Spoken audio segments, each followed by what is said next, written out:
কাজের নাম করে বলে নিয়ে গেছিল, নিজে আটক করে রেখেছে, আমরা কোনো সুযোগ পাইনি এতদিন। ফোনে পরিচয় হয়েছিল এক যুবকের সঙ্গে, তারপর কাজের খোঁজে সেই যুবকের সঙ্গে পুনে পাড়ি দেন তরুণী। ভেবেছিলেন উপার্জন করবেন, পরিবারকে টাকা পাঠাবেন, কিন্তু পুনেতে পা দিতেই স্বপ্নভঙ্গ। তদন্তকারীদের দাবি, নিষিদ্ধ পল্লীতে বিক্রি করে দেওয়া হয়েছিল ওই তরুণীকে। সেখান থেকেই দক্ষিণ 24 পরগনার কাকদ্বীপের ওই তরুণী সহ 4 জনকে উদ্ধার করে ফিরিয়ে আনল কাকদ্বীপ থানার পুলিশ। জানুয়ারিতে এক যুবকের সঙ্গে পুনে রওনা দেন তরুণী। তরুণীর দাবি, ভালো কাজের প্রলোভন দেখিয়ে তাকে পুনে নিয়ে যাওয়া হয়, কিন্তু পুনেতে গিয়ে তরুণী জানতে পারেন তাকে নিষিদ্ধ পল্লীতে বিক্রি করে দেওয়া হয়েছে। এরপর বাড়িতে ফোন করে পুরো বিষয়টি জানান তরুণী। কাকদ্বীপ থানায় অভিযোগ দায়ের করে পরিবার। পুনে পৌঁছয় কাকদ্বীপ থানার বিশেষ দল। পুনের নিষিদ্ধ পল্লী থেকে উদ্ধার করা হয় কাকদ্বীপের তরুণীকে।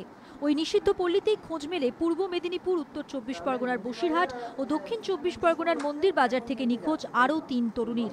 4 তরুণীকেই উদ্ধার করে নিয়ে এসেছে পুলিশ। আমরা সুন্দরবন পুলিশ ডিস্ট্রিক্টের অফিসারদের দিয়ে এবং লেডি পুলিশদের দিয়ে একটা টিম পাঠাই। বুধারপথি একটা রেড লাইট এলাকা আছে, আমার অফিসাররা ক্যামোফ্লেজ করেছে, কাস্টমার সেজে বিভিন্ন কয়েকটা ঘরে ওরা ঢোকে এবং সেইখান থেকে ফটোর যে ছবিটা নিয়ে গেছিল সেইখান থেকে ওই মেয়েটাকে আইডেন্টিফাই করে।